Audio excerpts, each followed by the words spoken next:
Perkenalkan, nama saya Ana Oktavia Darmayanti dari program studi S1 Kebinaan Transfer.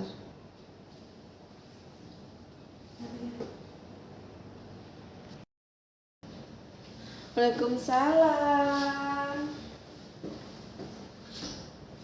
Mari Bu, silakan masuk Bu.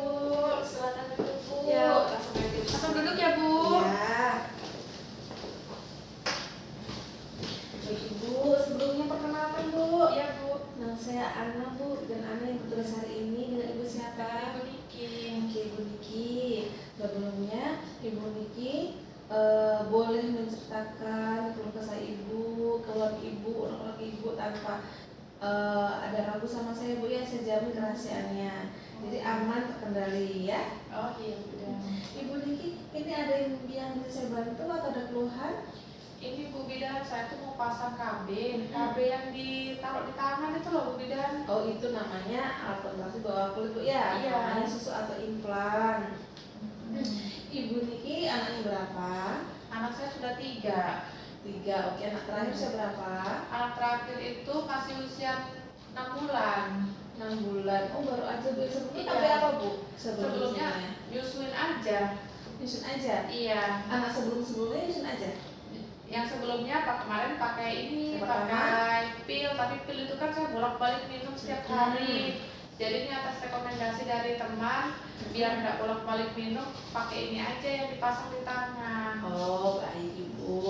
Jadi gini Bu, itu namanya susu atau implan. Nah, alatnya seperti ini Bu. Nah, ini nanti dipasang di bawah kulit Ibu. Namanya alat kontrasepsi bawah kulit Bu ya. Nanti dipasang di sini Bu. Ibu ini kidal nggak? Enggak. Nah, berarti di lengan sebelah kiri bagian dalam. Nah, nanti dipasang di sini Bu, dan nanti teraba dia Bu, bisa kelihatan teraba.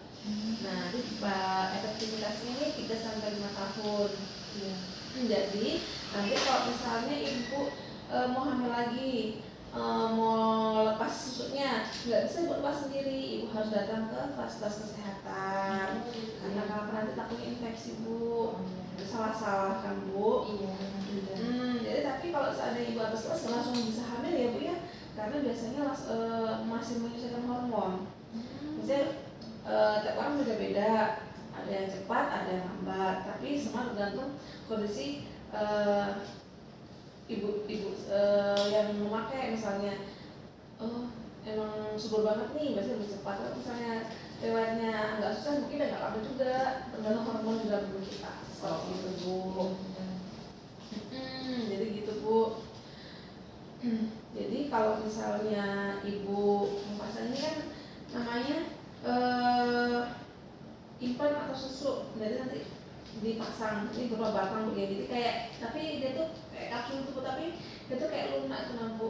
Jadi kayak Silikon gitu ya, isinya ini hormon progesteron ini Bu isinya.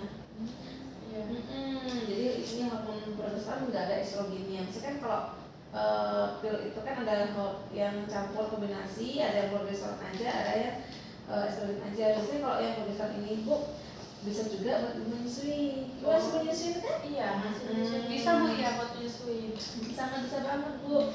Nah, cara kerjanya implan ini, dia itu mengentalkan lendir di mulut rahim Bu, sehingga menurunkan kemampuan penetrasi sperma. Jadi mengental dia Bu, lendir di mulut rahim ibu ini.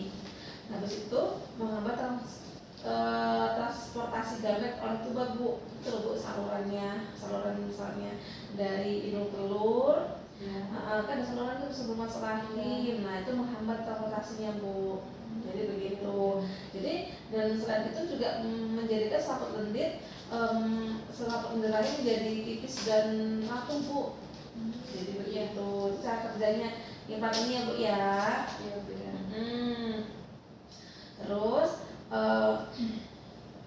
habis itu kalau misalnya ibu pakai susu, misalnya ibu ada diabetes, ada penyakit ginjal, ada penyakit jantung, itu nggak boleh Bu.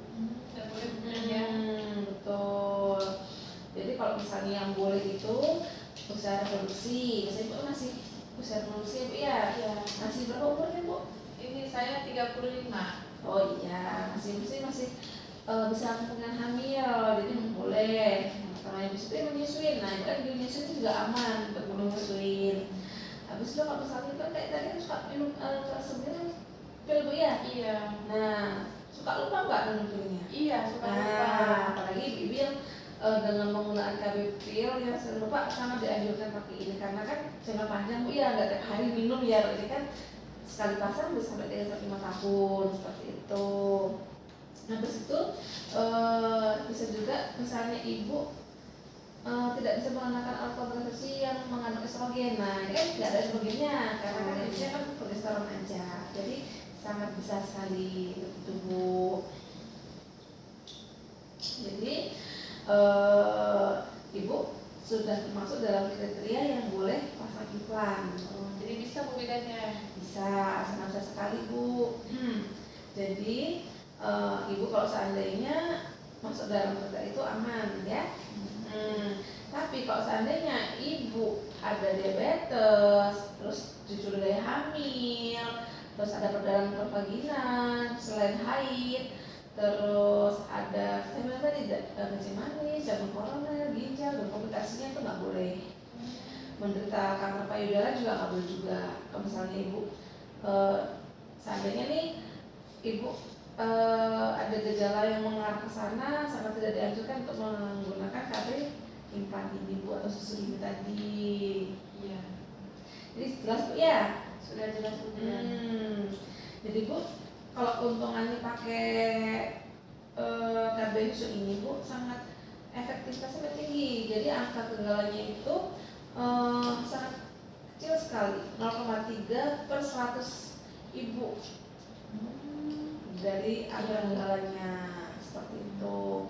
Dan jangka waktunya panjang, nggak tiap hari, nggak sebulan sekali suntik. Ini kan sekali pasang bisa sampai 5 tahun. Tapi kalau seandainya ibu mau lepas sekali waktu boleh. Tapi sayang Bu ya, kalau seandainya cocok kan nggak apa-apa, aman aja, diteruskan aja. Jadi tidak juga mengganggu produksi ASI, jadi aman sekali. Jadi karena tidak mengganggu estrogen juga. Ibu juga kalau seandainya alergi dengan penggunaan estrogen sangat aman ya. Dan menurunkan angka kejadian anemia. Kalau seandainya ibu ada anemia, dia minimal untuk ibu kejadian anemianya minimal banget untuk kambuh lagi. Seperti itu. Jelas ya? Jelas. Baik. Tapi Bu, ini ada keterbatasannya. Jadi keterbatasan itu salah satunya atau yang kita sebut kerugiannya Bu ya. Kan pasti ada plus minusnya Bu ya. Nah ini minusnya Bu ya. Ini tidak melindungi dari PMS atau penyakit menular seksual. Tetap kalau ibu mau melindungi dari PMS harus menggunakan kondom.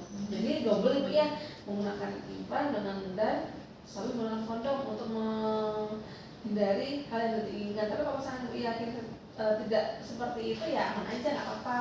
Tapi kalau misalnya untuk antisipasi, misalnya Ibu ragu, jadi untuk perlindungan PMS dengan menggunakan kondom juga, gitu. Jadi Bu, kalau seandainya memakai susu ini, biasanya ada gangguan di pola haidnya Bu. Gimana? Biasanya ada gangguan misalnya seandainya bisa maju, bisa mundur, atau misalnya sebulan 2 kali kayak seperti itu. Biasanya muncul di awal penggunaan sih Bu, tapi bisa menyelesaikan. Terus Bu, jadi kalau karena ini isinya hormon, jadi untuk kembali ke kesuburannya saya sebutkan tadi perlu waktu, jadi nggak langsung ya. Iya benar. Jadi begitu.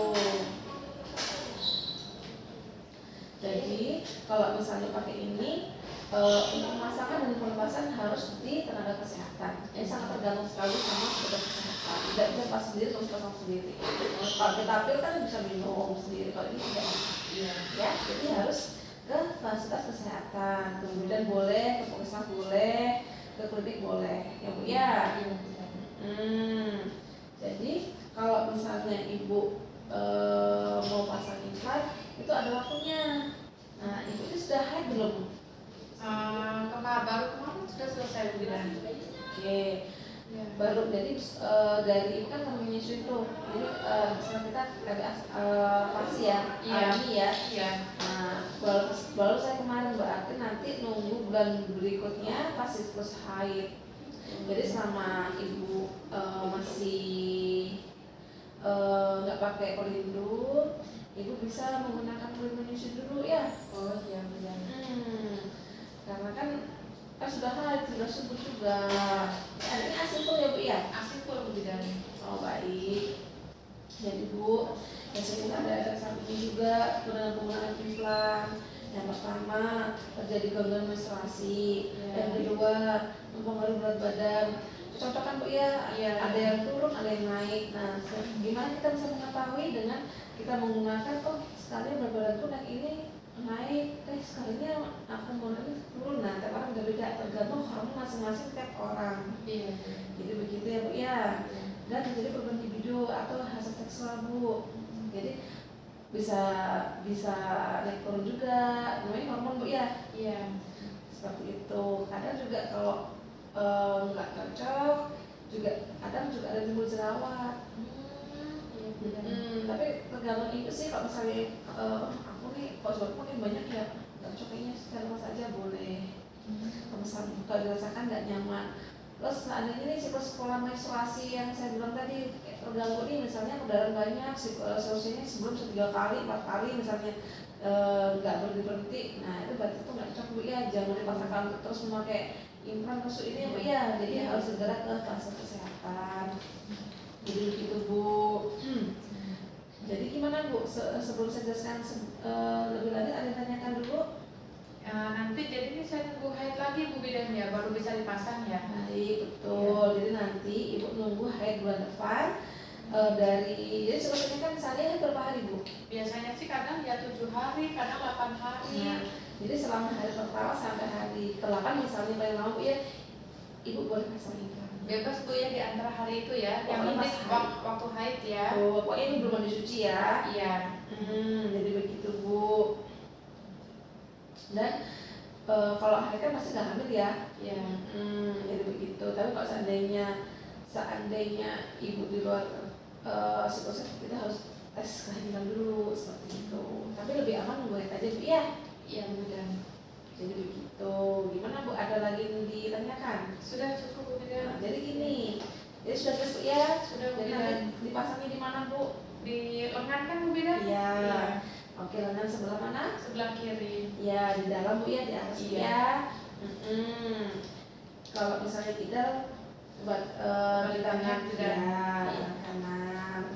Jadi bu, kalau saya pasang, nanti kontrol ulangnya 1 bulan setelah pemasangan, atau seandainya suatu waktu apabila terjadi keluhan, bisa perdarahan hebat di lokasi pemasangan, harus segera datang ke fasilitas kesehatan. Begitu. Jadi sudah paham bu ya? Sudah Bu Bidan. Jadi ada tanya lagi? Sudah cukup Bu Bidan. Jadi nanti ketemu lagi bulan depan, pastikan ibu lagi dalam siklus haid. Iya. Sudah jelas ibu? Sudah Bu Bidan. Ibu, terima Nanti kasih. saya datang lagi waktu haid ya Bu Bidan ya. Betul. Iya. Jadi sudah jelas ya bu ya? Sudah Bu Bidan. Terima kasih atas videonya bu Iya. ya. Iya, terima kasih Bu Bidan Ya, ya. sampai ketemu bulan depan ya bu. Iya, terima kasih. Iya.